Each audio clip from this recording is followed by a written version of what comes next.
What if I told you that Atlantis wasn't just a myth or a scene in Aquaman, but a real civilization more advanced than our own? And what if it's catastrophic and contains a warning for our world today? I'm Elizabethina's Garden, and today I'm talking about why we're standing at the same precipice that led to Atlantis' destruction. In this first part of my Atlantis triptych, we'll examine the oldest surviving primary source from Plato about Atlantis. His account reveals how Atlantis went from a golden age of spiritual advancement to complete destruction through what I call the Trinity of Downfall: abject materialism, hubris, and megalomaniacal abuse of power. Before we dive into Plato's text, let me share something personal. During a recent Akashic Records reading, my client mentioned their inexplicable fear of being underwater despite being a good swimmer.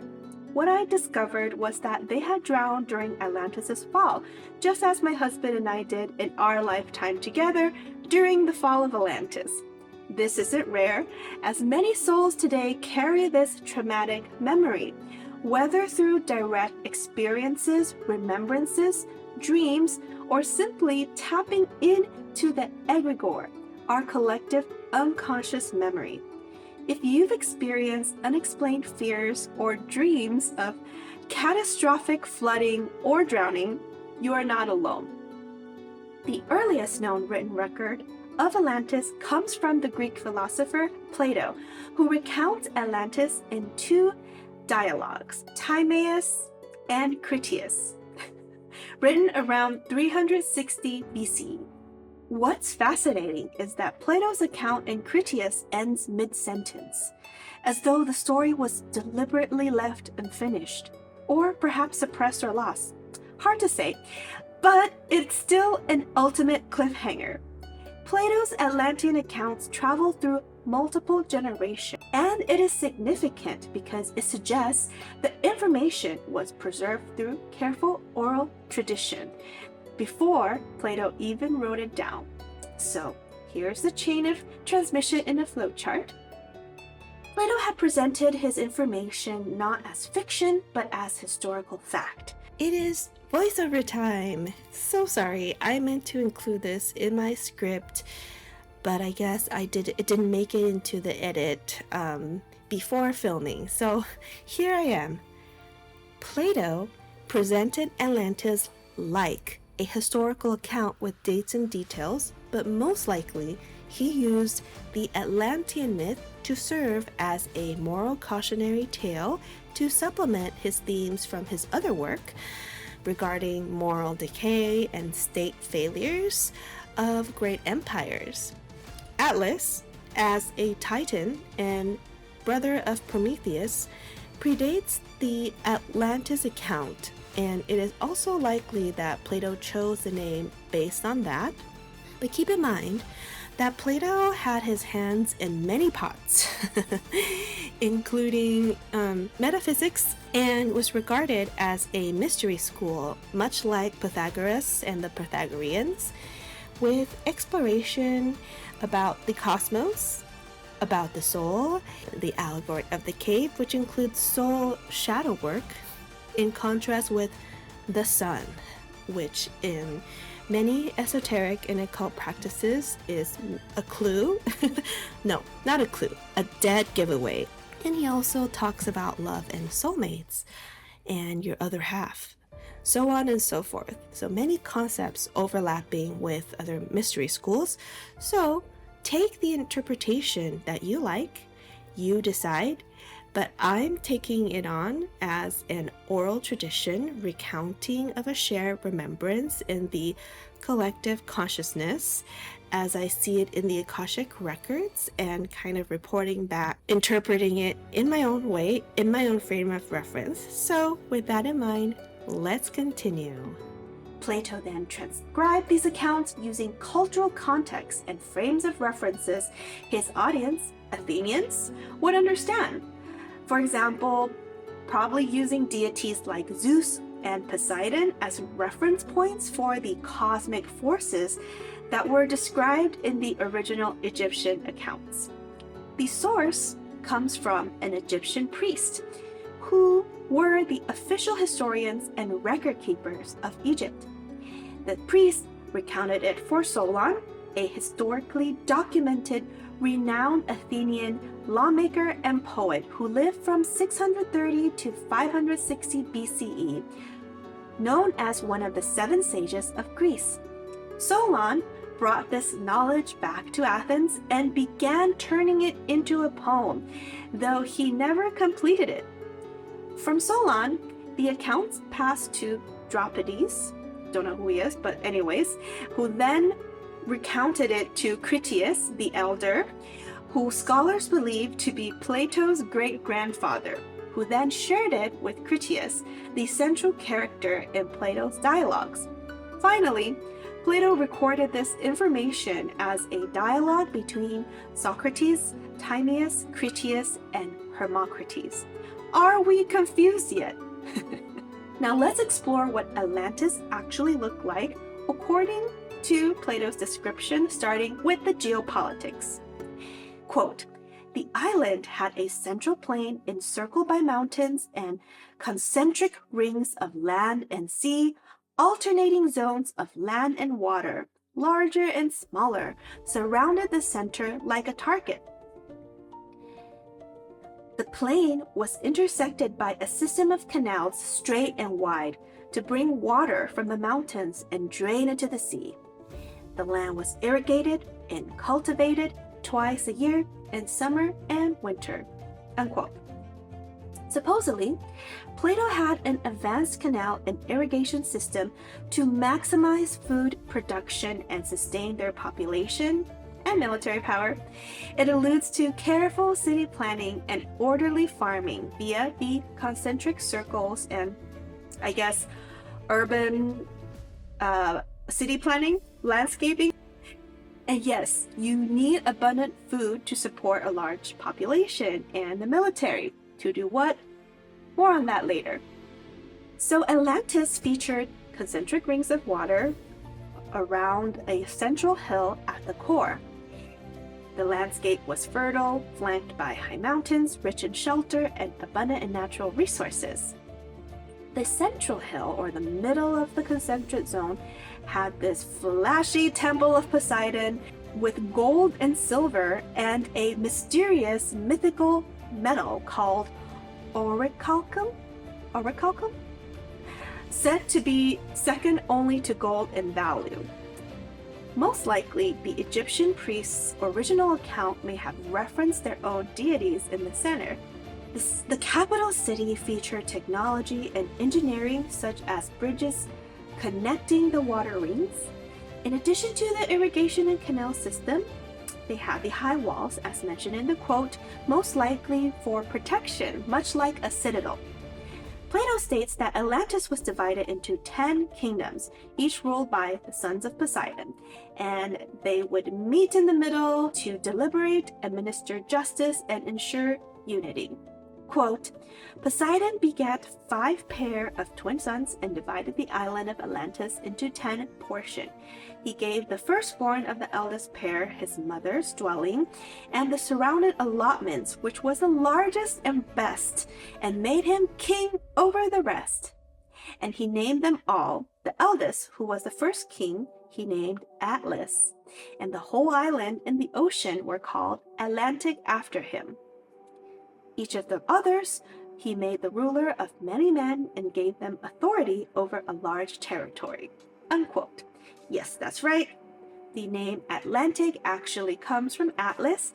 Plato outlines what we recognize today as a confederate system. 10 kingdoms united under Atlas's leadership, with each ruler governing their own territory. Does this remind you of any governments in our modern history?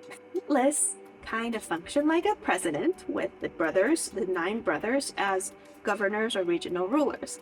The number 10 in the 10 kings also appear in other ancient cosmologies. The 10 Setirat in Kabbalah 10 kings in Hindu yugas, representing order before chaos. But that's another connection we'll have to explore another time if you're interested. So we have this advanced civilization with remarkable architecture, sophisticated governance, and abundant resources. What could possibly go wrong? Quote, for many generations, as long as the divine nature lasted in them, they were obedient to the laws and well affection towards the God whose spirit dwelt within them. For they possessed true and in every way great spirits, uniting gentleness and wisdom in the various chances of life and in their intercourse with one another. Unquote. Here, Plato paints the picture of the virtuous original Atlanteans who lived in harmony and with spiritual reverence, so their divine gifts intact. Seems like a functioning and magical society. Let's continue. But when the divine portion began to fade away in them and became diluted too often and too much with the mortal admixture, and the human nature got the upper hand, they then, being unable to bear their fortune, became unseemly. And to him who had an eye to see, they began to appear base and had lost their fairest of their precious gifts. Unquote.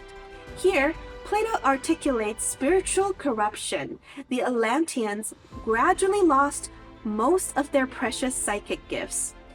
In 2025, we would call this making unethical, unlawful choices that are service to self at the expense of others' well-being, like slavery or different forms of slavery, sex trafficking, When you make too many decisions like that, service to self, you cut your own cord from the divine source, the cord or thread that connects you to the divinity above and below to Mother Earth.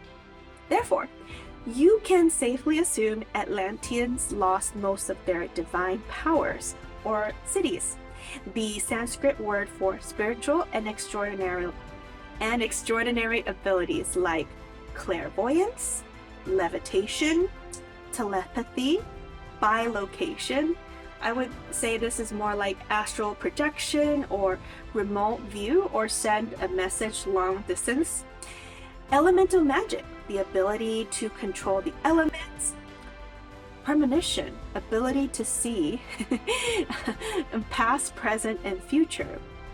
And instant manifestation or apportation, make something immaterial appear material, or transporting an object from one place to another. By the way, do we recall or have remembrances of some of these gifts? Let me know in the comments if any of those psychic gifts resonate with you. So what other kind of dilution and base situation was Plato referring to? I believe he alludes to excessive material concerns and human frailty. Applying the modern lens or filter, we might interpret it as the overemphasis on material advancement at the expense of spiritual integrity.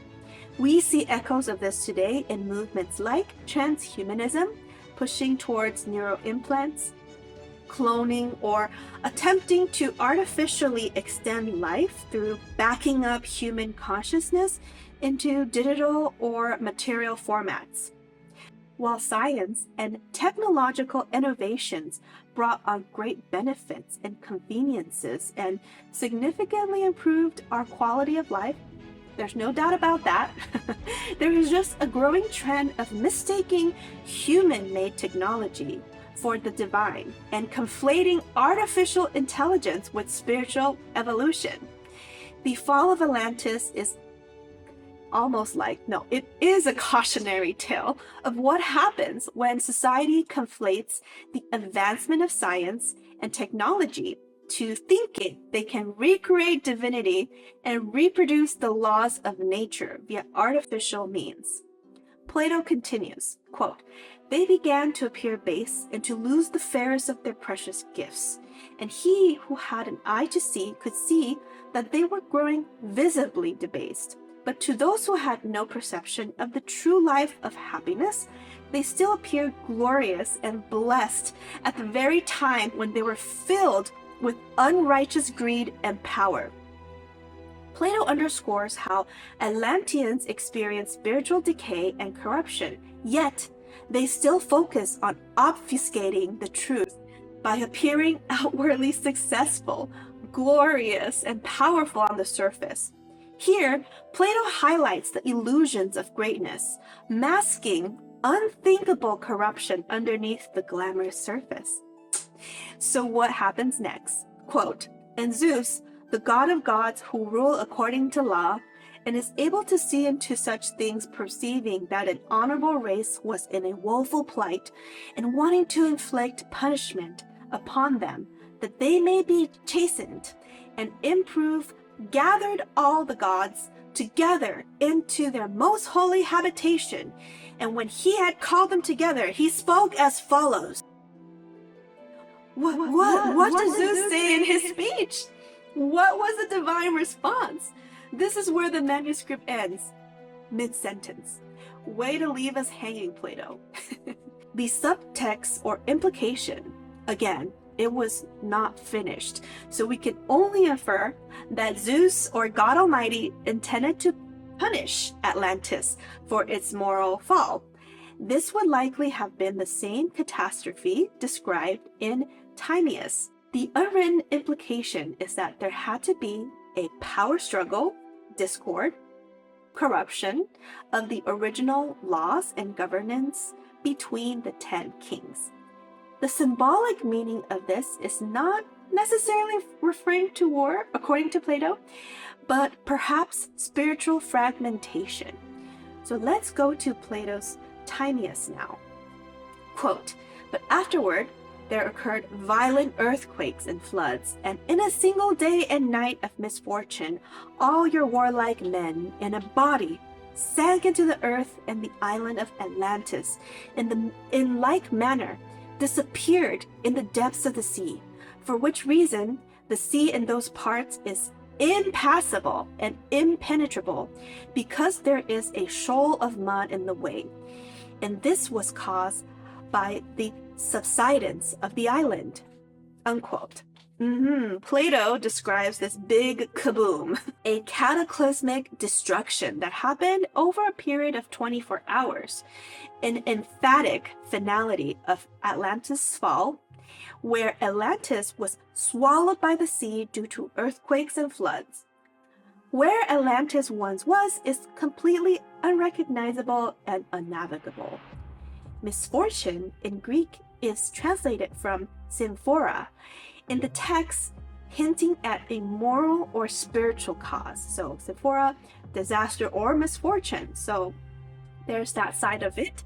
So we can reasonably infer that it was a divine consequence resulting from abject hubris and corruption. Warlike men seems to refer to Atlantean military aggression towards Europe and Africa. So not only was the land buried beneath the earth, but so was the imperial ambition and military arrogance of Atlantis.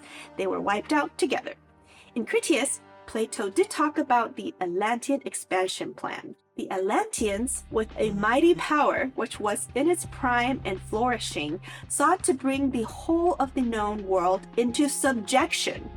They first of all made war upon the parts of Europe and Asia within the Pillars of Hercules, and this is referring to the modern-day entrances of the Strait of Gibraltar. And afterwards, they extended their power in other directions. Unquote. They had the farming and infrastructure to support this military power and the growing population with ambitions for world domination. Does this sound similar to an empire we know in our recent history or current events? In this passage, Plato also gives physical reasons why Atlantis is inaccessible now due to the, quote, shoal of mud. So this is the part that's shrouded in layers of mystery as modern scholars and Indiana Jones-like investigators who try to figure out where Atlantis was based. On this passage alone, and not my focus of this video, but worth mentioning. The subsidence of the island is literally sinking. The island sank, but also was the total collapse of the civilization.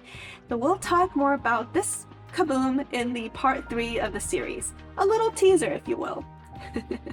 Whether you see Atlantis as a mythical parable or a historical event from a different timeline or epoch, Atlantis was a society that abandoned virtue and divine order and embraced pride, greed, and abject materialism instead, leading to its inevitable downfall. I call it the Trinity of Downfall. So this was Plato's warning to Athens and to us reading this in 2025. Fear not, though. The antidote to the Trinity of Downfall is, number 1, reconnecting with spirit by focusing on love, joy, and service to others. Number 2, honoring nature and natural law. For example, let's not waste our planet's natural resources and make sure it's renewable. 3, don't be greedy. And don't make your life goals around pursuing unrestrained materialism. In other words, don't hoard all the resources like a billionaire hoarding wealth and all of our natural resources and then telling the rest of us our planet is doomed and we need to colonize Mars because we didn't recycle. That was it. We didn't recycle. This is what I mean about Plato's recounting of the fall of Atlantis is the ultimate black mirror in our world today. What do you think? I'd love to hear your thoughts. In part 2, I'll be covering Rudolf Steiner and Edgar Cayce's accounts and channeling, so stay tuned. And thank you for watching. See you in my next video.